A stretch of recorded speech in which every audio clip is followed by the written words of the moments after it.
नमस्कार दोस्तों। यह देश क्या बन गया है, यह आपको सोचना है। इस देश में के नीति नियंता कितना ज्ञान रखते हैं, यह आपको सोचना है। इस देश के विश्वविद्यालय गोबर ज्ञान दे रहे हैं, यह आपको सोचना है। यह आपको सोचना है कि आप हर क्षण, हर पल, हर सांस सरकार की निगरानी में रहेंगे या स्वतंत्र भारत में रहेंगे।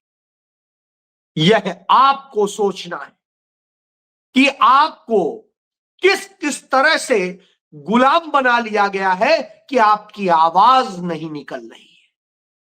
जी हां, आज ये सारे विषय सामने आकर खड़े हो गए। इसलिए खड़े हो गए हैं क्योंकि आपने वह पाप किया था, जो पाप भारतीय जनता पार्टी को, आरएसएस को, उस पार्टी को सत्ता में लेकर के आया, जिसके संगठन ने देश की आजादी के पहले, देश की आजादी की लड़ाई के वक्त में अंग्रेजी हुकूमत की जी हुजूरी की थी, उनके लिए मुखबिरी की थी, उनके लिए अंग्रेजों भारत छोड़ो आंदोलन का विरोध किया था। और यही नहीं, जिन्होंने इस देश को दो टुकड़े कराया था, उन्हें आप सत्ता में ले आए। जी, वही आरएसएस, हिंदू महासभा, बीजेपी आज सत्ता में बैठे। इसलिए आप गुलाम बनाए जा रहे हैं, आप ज्ञानहीन बनाए जा रहे हैं और आप बर्बाद किए जा रहे हैं।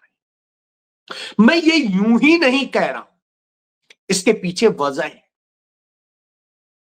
मसूरी में लाल बहादुर शास्त्री प्रशासनिक प्रशिक्षण संस्थान है और वह जो अकादमी है, उस अकादमी में देश की सर्वोच्च सेवा के अधिकारी यानी आईएएस ऑफिसर्स और अदर्स ऑल इंडिया सर्विसेज के ऑफिसर्स ट्रेनिंग लेते हैं। वहां ट्रेनिंग की जब हो रही थी पासिंग आउट, उस वक्त में वहां पर पहुंचते हैं राजनाथ सिंह बतौर मुख्य अतिथि। और जब वो वहां पर मुख्य अतिथि के तौर पे जाते हैं तो 600 ट्रेनी आईएएस ऑफिसर्स वहां पर बैठे होते हैं उनके सामने। उसके अलावा भी अदर्स बैठे होते हैं। वो वहां पर सभी से एक 8वीं क्लास का साधारण सा गणित का सवाल पूछ देते हैं और वो 600 ऑफिसर्स उसका जवाब देने की स्थिति में नहीं होते। एक ऑफिसर जवाब देता है, 2-3 जवाब देते हैं, वो गलत जवाब देते हैं और बाकी तो जवाब दे ही नहीं पाते। यानी यह स्थिति है इस देश की सर्वोच्च सेवा में आने वाले अफसरों की। सुन लीजिए, सुना देता हूं। अब जैसे मैं एक प्रश्न आपसे पूछूं, किसी व्यक्ति के पास इतना पैसा था, उसने उसका आधा ए को दे दिया, 1/3 बी को दे दिया, तो रेस्ट अमाउंट बचा था 100 पैसा, बस सी को दे दिया। बताइए टोटल अमाउंट कितना था? कोई बता सकता है? एक व्यक्ति के पास इतना पैसा था, उसका आधा 50% मिस्टर ए को दे दिया, 1/3 मिस्टर बी को दे दिया, दूसरे को दे दिया, और रेस्ट अमाउंट पैसा जो बचा था, रेस्ट अमाउंट जो था 100 रुपया, कितना हुआ? 3,300। कोशिश करिए, कोशिश करिए।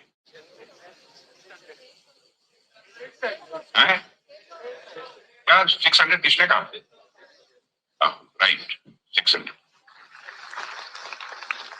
ये मैं इसलिए कि सिर्फ एक स्टूडेंट आईएएस ऑफिसर जो पढ़ के जाता है, देश की सर्वोच्च सेवा का वो एग्जाम पास करके जाता है, जिसमें सामान्य गणित भी होती है,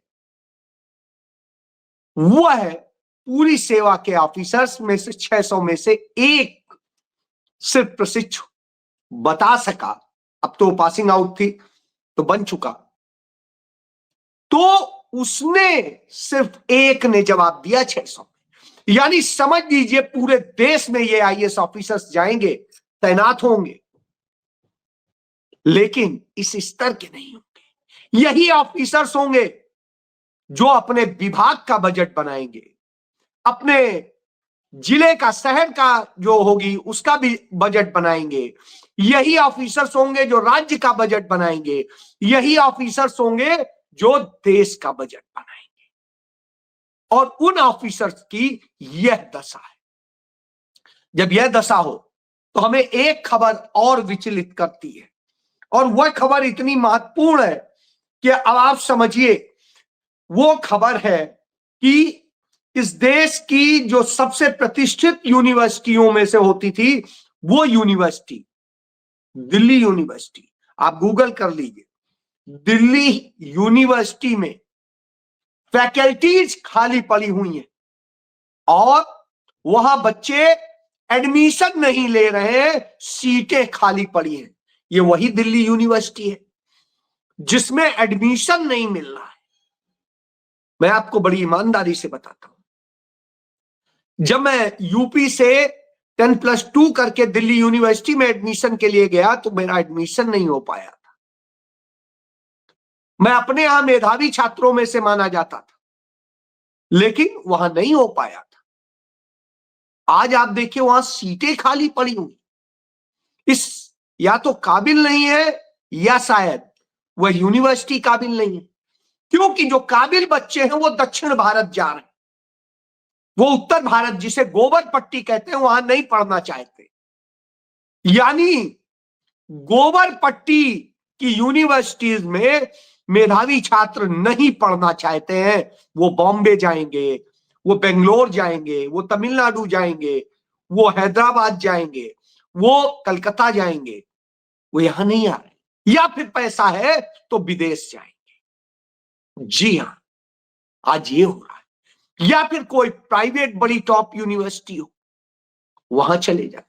नहीं तो जिनके पास है, कोई गलगोटिया चला जाएगा पैसा देके, कोई कहीं चला जाएगा। दिल्ली यूनिवर्सिटी की दशा क्यों हुई है, आप गूगल कर लीजिएगा। दिल्ली यूनिवर्सिटी में पिछले चंद सालों के अंदर, यानी एक दशक के भीतर, जो वहां टीचर्स भर्ती किए गए, प्रोफेसर्स और लेक्चरर्स और दूसरे, वो संघीय पात्रता के आधार पे किए गए। यानी जो संघ के हैं वो चाहे काबिल हो नाकाबिल हो, कैसे हो, उन्हें रख लो।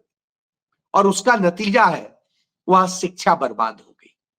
हमने देखा है हमारे जेएनयू को किस तरह से धीरे धीरे घुन लगा दिया गया है, उसे बर्बाद किया जा रहा है संघ द्वारा। तो जब यह दशा हो तो निश्चित रूप से लोगों का मोह भंग होगा, और वही हो रहा है। नहीं तो इतनी आबादी बढ़ रही है, जगह नहीं मिल रही, और यहां यूनिवर्सिटी में कोई एडमिशन नहीं लेने को तैयार। फैकल्टीज में खाली पड़ी है, काबिल लोग नहीं मिल रहे। क्या दशा हो गई है देश की। जब यह दशा हो गई हो तो चिंता करना पड़ता है। यह हुई क्यों? क्योंकि आपको मानसिक रूप से गुलाम बना लिया गया। और कैसे गुलाम बनाया गया है इसको बताता हूं। कि आपको कभी विचारधारा के नाम पर गुलाम बनाया गया, कभी आपको धर्म के नाम पे गुलाम बनाया गया, कभी आपको किसी दूसरे विषय के नाम पर गुलाम बनाया गया, कभी आपको नौकरियों के नाम पे गुलाम बनाया गया, कभी आपको सोशल मीडिया और दूसरे के जरिए ट्रैप करके बनाया गया, जिसे व्हाट्सएप यूनिवर्सिटी समाज तमाम चीजें कहते हैं। तो जब यह दशा हो, उस दशा में निश्चित रूप से दुर्भाग्यपूर्ण होता है। तो आज हमें वही देखने को मिल रहा है। आज हालात क्या है यह आप समझिए। आज यह स्थिति है, इस देश के अंदर जिस तरीके से बर्बाद किया गया है वो हमारे लिए घातक है। और अब इस सरकार ने आपको पूरी तरह ट्रैप करने के लिए एक साधन अपनाया है। वो साधन क्या है? वो इतना गंभीर है कि उसको आसानी से आपको इग्नोर करना निश्चित रूप से दुखद होगा। इस देश के लोगों को आना चाहिए उसके खिलाफ। वो कर रहे हैं संचार साथी ऐप के जरिए। ये संचार साथी ऐप जो आदेश जारी किया है भारत सरकार ने, यह आदेश है इसी नवंबर महीने में हुआ है, ज्योतिरादित्य सिंधिया का मंत्रालय है, इसने जो आदेश दिया है, इस आदेश के मुताबिक आप जान लीजिए, लिखा हुआ है साफ साफ, संचार साथी ऐप मोबाइल फोन बनाने वाली कंपनी और इंपोर्ट करने वाली कंपनी के हर फोन में पहले से इसे इंस्टॉल किया जाएगा। सभी मौजूदा सेल फोन के लिए संचार साथी ऐप को सॉफ्टवेयर के जरिए अपडेट किया जाएगा। एक बार संचार साथी ऐप इंस्टॉल हो जाने के बाद इसके फंक्शन को ना तो डिसेबल किया जा सकेगा, ना रोका जा सकेगा, ना कुछ किया जा सकेगा। सरकार आपके सेल फोन को अपने निगरानी में रखेगी और ये होगा। ये देखिए 7 नंबर क्लॉज है, उसमें सब स्पष्ट, यह आदेश है। अब इस आदेश के जारी होने के बाद में झूठी बातें भले कही जाए, ये ऑर्डर है, रिटर्न ऑर्डर। इसके बाद कंपनियों ने 3 महीने का समय मांगा है कि 3 महीने के अंदर हम ये करके दे देंगे। अब आप सोचिए इससे होगा क्या, यह आप जान लीजिए। इसके जरिए आपकी लोकेशन क्या है सरकार की निगरानी में होगी, हर समय होगी। आप जहां हैं, कहां मिलने गए, कहां गए, क्या किया, ये होगा यदि आप मोबाइल लेके जाते हैं। अब आप सोच लीजिए। इसके बाद में दूसरी चीज, इसके जरिए आपकी कन्वर्सेशन क्या हो रही, मैसेज के जरिए, कॉल के जरिए, व्हाट्सएप कॉल के जरिए या टेलीग्राम कॉल के जरिए, किसी भी कॉल के जरिए जो आप बच जाते थे, वो आपकी कन्वर्सेशन सरकार के सामने होगी, संचार मंत्रालय के अधीन। इसके बाद में आपने क्या क्या अपने मोबाइल में सर्च किया, क्या खोजा, क्या देखा, क्या आप देखते हैं सोशल मीडिया, ट्विटर, ये फेसबुक, यूट्यूब, जो भी कुछ आप क्या क्या देखते हैं, करते हैं, आपकी क्या हॉबीज है, आप करते हैं, वह भी उनके पास आ जाए, क्योंकि आपने क्या क्या इसमें खोजा है उन्हें पता है। इसके बाद में जो सबसे और गंभीर चीज, आप अपनी बैंकिंग का जो मोबाइल बैंकिंग करते हैं, ओटीपी आता है, एसएमएस के जरिए आता है, या व्हाट्सएप के जरिए जो आता है, या आप जो ऐप है आपके मोबाइल पे जिसके जरिए आप करते हैं फाइनेंशियल सारे ट्रांजैक्शन करते हैं, वो सारे ट्रांजैक्शन सरकार की निगाह में होंगे। उसे सब पता होगा कि आपने किस ओटीपी से कहां पर किस बैंक का क्या किया है या किस जगह क्या किया है, वो हर ट्रांजैक्शन होगा। यानी आपका जो मनी है वो भी सरकार के हाथ में आ जाएगी। हर चीज, कॉल मैं आपको बता ही चुका हूं, आपकी हर कॉल उनके पास होगी। इसके बाद में हर एसएमएस उनके पास होगा, व्हाट्सएप उनके पास होगा, टेलीग्राम उनके पास होगा, दूसरी चीजें होगी। इसके अलावा आपका मोबाइल उनके लिए, यदि आपके मोबाइल में कैमरा है, आजकल तो सब में होता है, तो आपका मोबाइल उनके लिए सीसीटीवी की तरह काम करेगा। आप उसमें कुछ नहीं कर रहे हैं, जैसे मैं मोबाइल लिए हुए तो मैं दिखा रहा हूं, तो ये मेरे मोबाइल में वो देख रहे होंगे कि मैं आपसे बात कर रहा हूं, ये कर रहा हूं, वो कर रहा हूं, जो एक्शन मेरा हाथ का एक्शन ये है, मेरा ये, जो चीज आप इस मोबाइल में नहीं देख पा रहे हैं और इस मोबाइल से आ रहा है, वो भी वो देखेंगे। आप यदि गलती से वॉशरूम में ले गए और वॉशरूम में आपने रख दिया, तो वॉशरूम में जितना कुछ वो उस कैमरे की उसमें परिधि में होगा, सब वो देख सकेंगे, सुन सकेंगे। यानी आप समझिए, यह तक उनके हाथ में होगा कि आप कहीं पर भी, आप सोचें आप मोबाइल यूज नहीं कर रहे हैं, आप बंद करके अपने रूम में ही रखे हुए हैं, तो रूम में साइलेंस में जितनी आवाजें होंगी वो भी उन्हें आ जाएंगी, कैद हो जाएंगी कि आपने क्या बात की, कैसे की, क्या की। यानी आप सोचिए, इतनी निगरानी, ये निगरानी कौन करता है? पूरी दुनिया में कोई नहीं करता, वो नॉर्थ कोरिया के सिवा, जहां वो एक पागल सा राजा, जहां का सब कुछ है, किंग जॉन। तो वहां पर रेड रेड फ्लैग करके ऐप है, उसमें होता है, लेकिन उसमें भी इतना नहीं। इसके पहले आपने पेगासस का बड़ा नाम सुना होगा। तमाम नेताओं, जजेज और दूसरे लोगों को उससे कैद किया गया।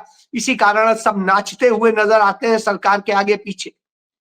तो वो पेगासस जैसे काम कर रहा था, उससे भी कठिन परिस्थितियों में ये आपको काम करता दिखाई देगा, ये आप जान लीजिए। यानी इतना ज्यादा ये खतरनाक। अब आप सोचेंगे, तो मैं आपको एक चीज बड़ा ईमानदारी से बताऊं, एक समय था जब राहुल गांधी और सबके मोबाइल में इसकी बात आई थी, तो राहुल गांधी ने तो बड़ा स्पष्ट इसको लेके कह भी दिया कि कोई बात नहीं, मैं तो अब ये मान के चल रहा हूं कि ये कुछ भी कर रहे हैं तो करेंगे, और उससे अब मैं डरने वाला नहीं।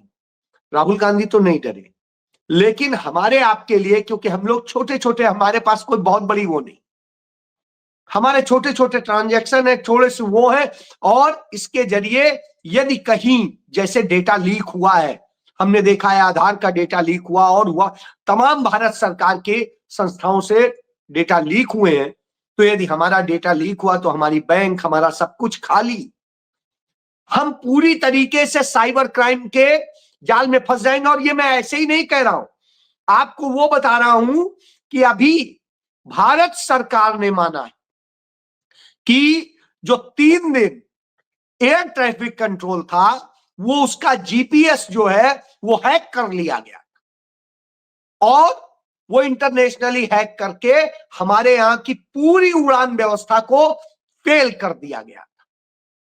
3 दिन। इसके पहले आपको याद होगा, एम्स का सर्वर जो है हैक कर लिया गया था, और उसे हमें सुधारने में 15 दिन से अधिक लग गए थे। जब इतना दिन लग जाता है तो हमारी बैंक खाली हो जाएगी, सब हो जाएगा, हम कहीं के नहीं रहेंगे। इस तरह से आपको चारों तरफ से घेर के एक प्रकार से डिजिटल अरेस्ट में रखने का काम सरकार ने किया। आप राहुल गांधी का एक सुन लीजिए। To lie. How would you address the privacy and surveillance in the context of AI development? Well, I mean, that's a battle I've given up on. I mean, as I said earlier, I assume my phone is tapped. I can probably say hello to Mr. Modi right now if you want. Hello. so that's a battle I've given up. They're probably listening into this and saying, okay, what is he saying out there? But देखिए, राहुल गांधी ने यही बताया कि यह स्थिति हो गई कि मेरा फोन है, आप ये कह रहे हैं, वहां मोदी सुन रहे हैं कि हाँ क्या हम बात कर रहे हैं और क्या है। तो कहा, मैंने तो कहा चलिए जो करना है कर लो, सुनो, खूब सुनो। राहुल गांधी ने कह दिया, आप क्या करेंगे? आप उनकी तरह से लड़ नहीं सकते, उनकी तरह से नहीं झेल सकते, तो इस तरह आपको गुलाम बनाया, एसआईआर के जरिए आपकी नागरिकता, आपको, आपके परिवार को, सबको खतरे में डाला है, मौत के मुंह में ढकेल रहे।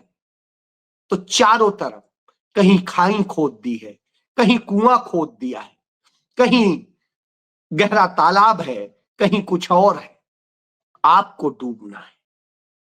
तो ऐसी स्थिति में सावधानी से यदि आज आप नहीं लड़े तो बर्बाद होंगे, जैसे गुजरात में हुआ है। आज गुजरात के युवाओं को नशे में लगातार झोंका जा रहा है। कांग्रेस पार्टी वहां 1100 किलोमीटर की पदयात्रा कर रही है, और उस दौरान जन जन के बीच जा रही है।